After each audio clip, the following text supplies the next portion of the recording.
Monday, we had spaghetti and meatballs. The rest of my family had regular pasta, but I had some spaghetti squash in the pantry that I grew in the garden this summer, and I decided to use one of the really small ones for myself. I sliced the ends off and then cut the spaghetti squash in half. I scooped out the insides to give to the chickens, and then I set it on the rack inside my Instant Pot. I added about a cup of water and cooked it on high pressure for about 7 minutes and then did the quick release.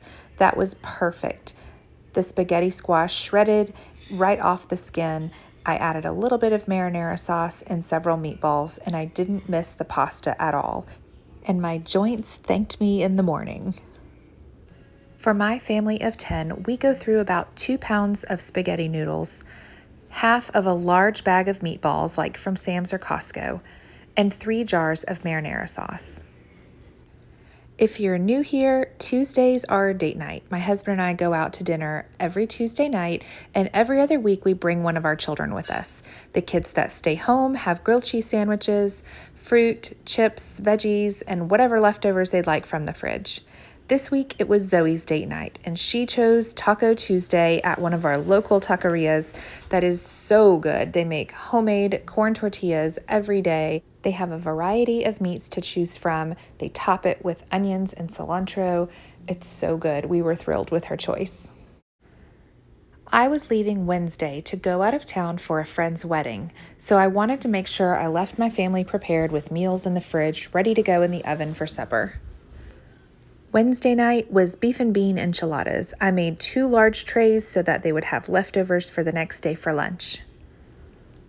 Thursday's supper was vegetable fried rice and egg rolls. I prepped the mixed veggies and eggs, and then I stuck that mixture in the refrigerator so that on Thursday night, all they had to do was stick rice in the Instant Pot and egg rolls in the oven. Nice and easy. My children's favorite part of this meal are the sauces. We usually serve it with yum yum sauce, teriyaki sauce, or sweet and sour. Friday night is always pizza night. This week we picked up Domino's for the children, and my husband and I went down the street to a neighbor's house to have supper with some friends who were in from out of town. Saturday, I was able to get a lot done around the house, and in the process, I cleaned out the fridge and realized we had quite a bit of leftovers that needed to be eaten. Did you know that 40% of the food in the US is thrown away every year? I hate being part of that statistic, so I pulled the leftovers out, heated them up in the oven, and we had leftovers for supper before we went out on the porch to carve pumpkins. Sunday, we had chili and cornbread. This was the first pot of chili I've made since last winter, and it was so good. It's such a comfort food. This was local ground beef, home canned tomatoes and beans. Never mind the fact that it was 80 degrees outside. I think we are supposed to finally start cooling off for good next week. This wraps up week 3 of our food storage challenge.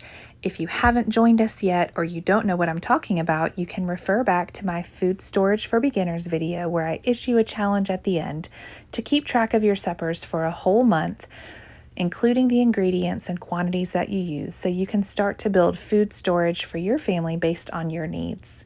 Thanks for watching.